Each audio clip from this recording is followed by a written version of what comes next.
हमारे देश के सामने बहुत सारी समस्याएं हैं। किसी भी देश के सामने किसी भी वक्त समस्याएं तो होती हैं, लेकिन जिस किस्म की समस्याएं आज हमारे देश के सामने हैं, बेसिक समस्याएं हैं। खाने को नहीं है, पढ़ाई नहीं है, कोई बीमार हो जाए तो इलाज नहीं है। 75 साल हो गए देश को आज़ाद हुए, अस्पताल नहीं है, दवाइयाँ नहीं है, सड़कें नहीं है, बेरोजगारी है। खुश कौन है?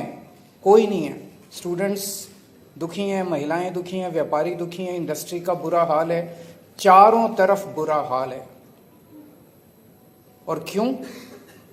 उन सारे समस्याओं की जड़ एक ही है, और वो है आज की राजनीति, जिसे हम मेन स्ट्रीम पॉलिटिक्स कहते हैं।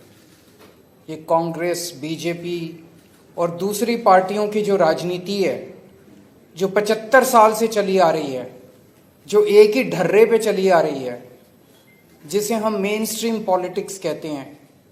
ये मेन स्ट्रीम पॉलिटिक्स जो 75 साल से चली आ रही है, ये आज हमारे देश की सभी समस्याओं की जड़ है।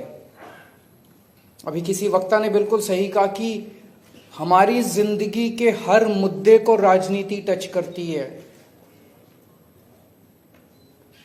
कई बच्चों से बात करो, या मिडिल क्लास के लोगों से बात करो, वो कहेंगे I have nothing to do with politics. You bloody well you should have something to do with politics. ये जो बिजली आ रही है, ये भी राजनीति की वजह से आती है। जब आम आदमी पार्टी की 10 साल दिल्ली में सरकार थी, तो दिल्ली में 24 घंटे बिजली आती थी। आज दिल्ली में पावर कट लगने लगे हैं। तो आपके घर में बिजली आएगी कि नहीं आएगी, इसमें भी राजनीति है। आपको सस्ती बिजली मिलेगी कि महंगी बिजली मिलेगी, इसमें भी राजनीति है। आपको नौकरी मिलेगी, सरकारी नौकरी मिलेगी कि नहीं मिलेगी, इसमें भी राजनीति है। आपको प्राइवेट नौकरी मिलेगी कि नहीं मिलेगी, इसमें हर छोटी से छोटी और बड़ी से बड़ी चीज में राजनीति है। You can not stay away from politics. आपको राजनीति का हिस्सा बनना पड़ेगा, राजनीति में इंटरेस्ट लेना पड़ेगा, राजनीति में पार्टिसिपेट करना पड़ेगा। और आज जिस ढर्रे की राजनीति चल रही है, 75 साल से हमारे देश में चल रही है, इसको मेन स्ट्रीम पॉलिटिक्स कहते हैं। और यही आज की मेन स्ट्रीम पॉलिटिक्स हमारे देश की सभी समस्याओं की जड़ है।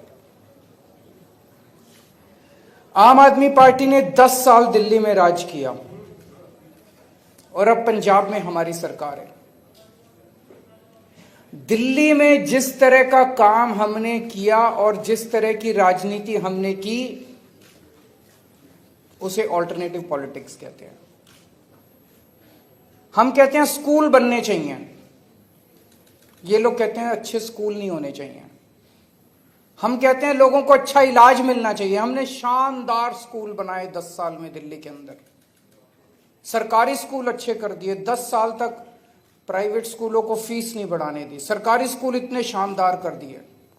इनकी सरकार आई 3 महीने नहीं हुए अभी बीजेपी की सरकार आए हुए, इन्होंने सरकारी स्कूलों का वापस बेड़ा गर्क। मैं सोशल मीडिया पे देख रहा था, बच्चे लिख रहे हैं कि पेरेंट्स लिख रहे हैं, एसओएससी के स्कूलों को बर्बाद करने, जो स्पेशलाइज्ड एक्सीलेंस के जो सबसे शानदार स्कूल होते थे, उनको बर्बाद करना चालू कर दिया।